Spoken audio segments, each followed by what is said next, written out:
हाय, आपण regular tight फिटिंगमध्ये sari कशी नेसायची ते पाहूया. तर सुरुवात आपण उजव्या साईडनी करतो. उजव्या साईडनी सुरुवात केल्यानंतर एक रोल कंप्लीट करायचा आहे फ्लोअरला टच करत करत साडीचा. त्याच्यानंतर जायचं आपल्याला पदराच्या दिशेने. पदर पहिला सगळे एजेस मॅच करून घ्यायचे आणि स्वतःला रोल करून घ्यायचे आणि लेफ्ट शोल्डरवर पदर टाकायचा आहे. त्याच्यानंतर पदर व्यवस्थित छान असा प्लीटवाला पदर आपल्याला बनवून घ्यायचा आहे.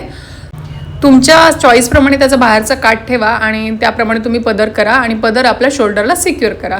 तर लेफ्ट शोल्डरला पदर सिक्युअर केल्यानंतर ओढून घ्यायचं आहे. हिप लाईनवर आपल्याला साडी पूर्णपणे ओढून घ्यायची. छान टाईट ओढली की आपण स्लिम दिसतो. आणि त्याच्यानंतर थोड्याशा क्रीज काढायच्या आहेत हिप्सवर, जशी मी काढते व्हिडिओमध्ये, आणि आपल्याला सेफ्टी पिननी तिथे पॅक करायच्या आहेत त्या क्रीज. म्हणजे ना आपला एक सुंदर असा कर्वी लुक तयार होतो आणि आपण स्लिम दिसतो साडीमध्ये.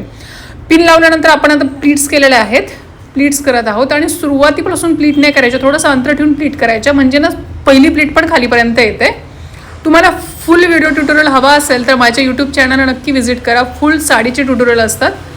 आता आपण सेंटर प्लीट्स पॅक करूयात आणि ही झाली आपली साडी तयार. सेंटर प्लीट्स बेली बटनच्या तिथे पॅक करायच्या, जास्त हिप साईडला जायचं नाही आपल्याला. आणि फायनल लुक तुम्ही पाहू शकता.